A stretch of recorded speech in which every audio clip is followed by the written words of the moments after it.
Let us consider characteristics of vector product. आता vector प्रॉडक्टच्या आपल्याला काही कॅरेक्टरिस्टिक्स पाहायच्या. आपण स्केलर प्रॉडक्टच्या पण बघितल्या होत्या. स्केलर प्रॉडक्टची पहिली प्रॉपर्टी काय होती? It is commutative. But in case of vector product does not obey the commutative law of multiplication. Commutative law of multiplication vector product follow करत नाही. म्हणजे vector P cross vector Q is not equal to the vector Q cross vector P. Right. But जर आपण त्या दोन्ही term मॉडमध्ये घेतल्या, mod म्हणजे काय मी तुम्हाला आधीच सांगितलं होतं, दोन्ही याचा आन्सर जे आहे ते म्हणजे कुठल्याही क्वांटिटीचा आन्सर जर मॉडमध्ये कुठलीही क्वांटिटी असेल तर त्याचा आन्सर जे आहे ते प्लसच येईल. Right. So if P vector P cross vector Q आपण मॉडमध्ये घेतला तो इक्वल टू येऊ शकतो व्हेक्टर क्यू क्रॉस व्हेक्टर पीच्या. राईट. कारण आपण त्यांना आपण मॉडमध्ये टाकलाय. Right. But the direction are opposite to each other. But दोन्ही याचा जो रिझल्टंट असेल त्याची जी डिरेक्शन आहे ती अपोजिट असेल. आता तुम्ही म्हणाल मॅडम तुम्ही सांगितलं की बा याचा आन्सर जे आहे ते ऑलवेज पॉझिटिव्ह येईल, मग खाली P cross Q is equal to minus Q cross P का बरं दिलाय? मायनस का बरं दिलाय? This minus is for opposite direction. तो मॉडचा आलेला आन्सर नाहीये, मॉडचा रिझल्टंट आलेला नाहीये. जस्ट टू शो दॅट की जर त्या दोन क्वांटिटीज आपण मॉडमध्ये घेतल्या तर त्यांना आपण इक्वल टू लिहू शकतो. But these are opposite to each other. आणि अपोजिट जिथे जिथे शब्द अपोजिट येईल तिथे आपल्याला मायनस साइन यूज करावं लागतं. Clear? What second property says? The vector product obeys the distributive law of multiplication.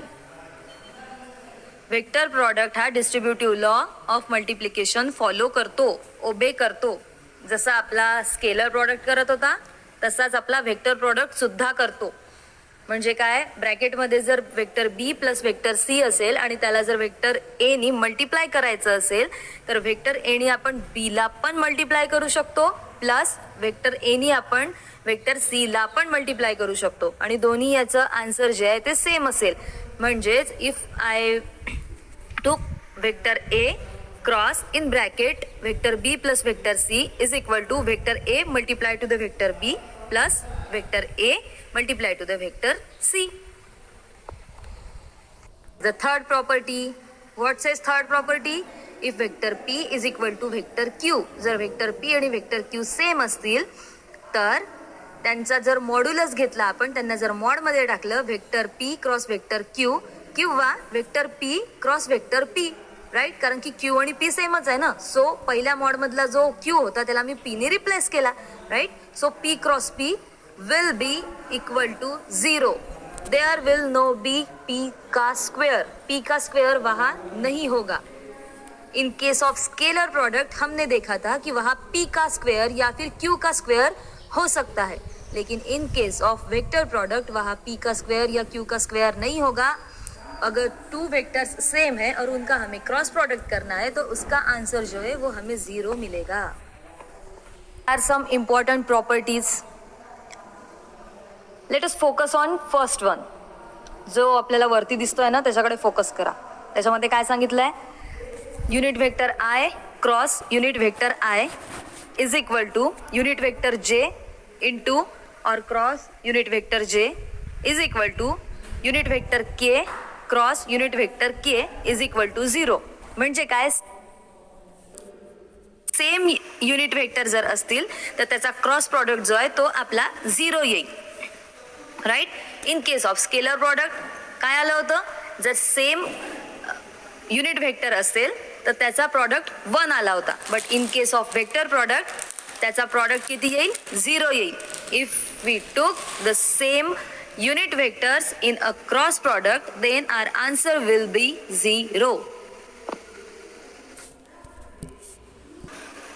What says I cap cross j cap? म्हणजे काय? Unit vector I cross unit vector j will be equal to unit vector k. Right. I cross j will be equal to k. पुढे j cross k will be equal to I. K cross I will be equal to J. आता याच्यावरून तर तुमच्या लक्षात नसेल आलं, but in case of alphabetical order, alphabetical ऑर्डरमध्ये काय म्हणतो आपण, आय जे के, राईट. ही अल्फाबेटिकल ऑर्डर आहे. मग इथे बघा आय जे चा क्रॉस प्रॉडक्ट केला, आपल्याला के मिळाला. सपोज दॅट आय जे केचं 3 याचं सर्कल आहे आणि आपल्याला एका डिरेक्शननी क्लॉकवाईज डिरेक्शननी फिरायचं आहे. तर आय जेचा प्रॉडक्ट केला, आपल्याला के मिळाला. जे केचा प्रॉडक्ट केला, आपल्याला आय मिळाला. कारण काय आहे, आपण सर्कल कन्सिडर केला आहे, राईट. त्यानंतर के आणि आयचा प्रॉडक्ट केला, आपल्याला जे मिळाला, राईट. सो जर आपण तो पर्टिक्युलर क्लॉकवाईज डिरेक्शनचा पाथ फॉलो केला तर आपल्याला नेक्स्ट युनिट व्हेक्टर मिळत जाईल, राईट. आता आपल्याला तिसरी प्रॉपर्टी पाहायची. To the third, let us see in case of third, I cross J आपण वरती घेतला होता. आता थर्ड मध्ये काय घेऊ शकतो आपण, J cross I will be equal to minus K cap. का बरं, कारण मी तुम्हाला आधी सांगितलं होतं, आपण जो सेकंड वाला पॉइंट घेतला होता त्याच्यामध्ये सांगितलं होतं की 3 पॉइंट्स आहे, आय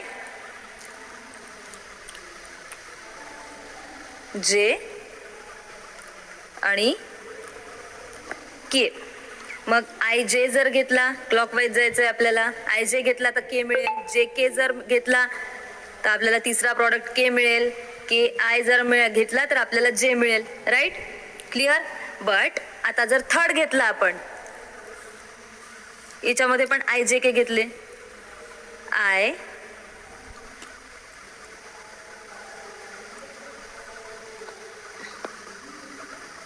जे आणि let us consider it's a K. Okay. But जे क्रॉस आय जर केला आपण, आपल्याजवळ काय आहे, हा जे क्रॉस आय. जे क्रॉस आय केला तर आपल्याला काय मिळायला पाहिजे, जे क्रॉस आय. जे क्रॉस आय केलं, आपल्याला अँटी क्लॉकवाईज डिरेक्शननी जावं लागेल. आता अँटी क्लॉकवाईज डिरेक्शननी जायचं असेल तर आपल्याला मायनस साईन घ्यावं लागेल. उरला कोण आहे आपल्याजवळ, के उरलाय, राईट. के उरलाय. सो म्हणून त्याच्यासाठी आपण काय घेतला, मायनस. के आणि जे जर घेतला, के आणि जे, इथेही जर मला अँटी क्लॉकवाईज जायचंय, राईट. उरला कोण आपल्याजवळ, आय. आयच्या समोर काय घेतला मी, मायनस, राईट. क्लिअर. आता फक्त तुम्ही एवढं लक्षात ठेवा की जर आपल्याला क्लॉकवाईज डिरेक्शननी जायचं असेल तेव्हा आपल्याजवळ पॉझिटिव्ह साईन असेल, जसं की आपण सेकंड मध्ये पाहिलं. आणि जेव्हा आपल्याला अँटी क्लॉकवाईज डिरेक्शननी जायचं असेल तेव्हा आपल्याजवळ निगेटिव्ह साईन.